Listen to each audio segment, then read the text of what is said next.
Quick Takes with Ed Masterson.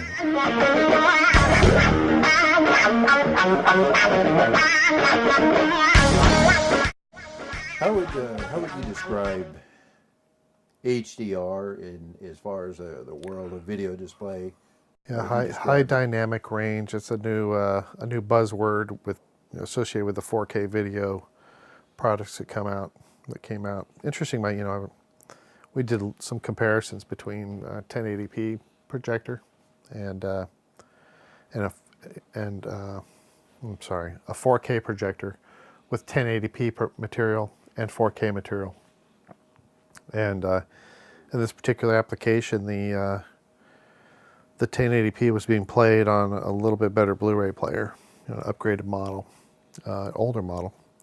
And of course, the 4K disc was being played on a lower but newer model. Okay.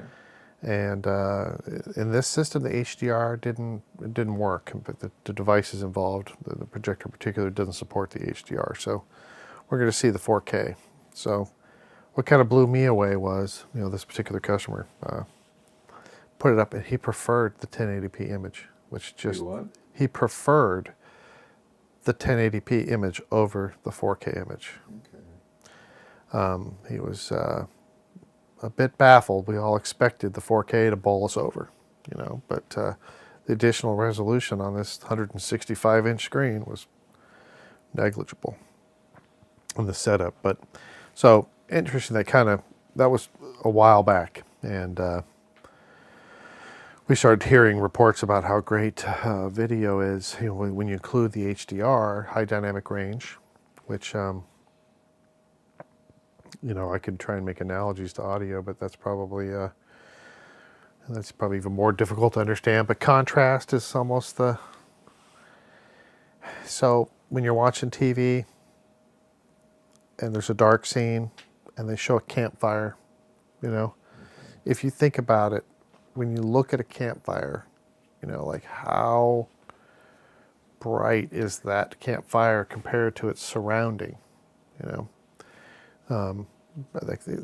if I understand it right, the existing specifications for color range, limit us to seeing a fire that's clearly brighter, but without that intense brightness that you get if you're there in person. It gets hard to look at, right? When you look at the brightest parts of a fire, that never happens on TV. It's like you don't have to worry about ruining your eyes watching a welder on TV, right? But if you watch the welder in person, that's not good, right?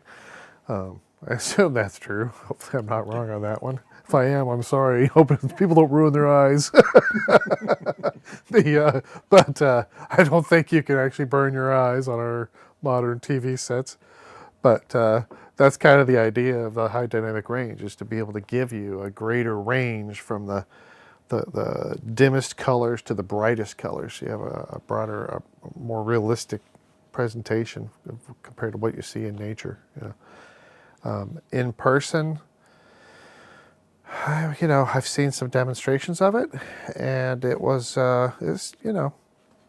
picture looks better, to put it in layman's terms. It's more pop, definitely. That added dynamic range in the colors was visible. Things kind of jump out of the screen more, I think. Please subscribe, like, and comment. Thank you for watching.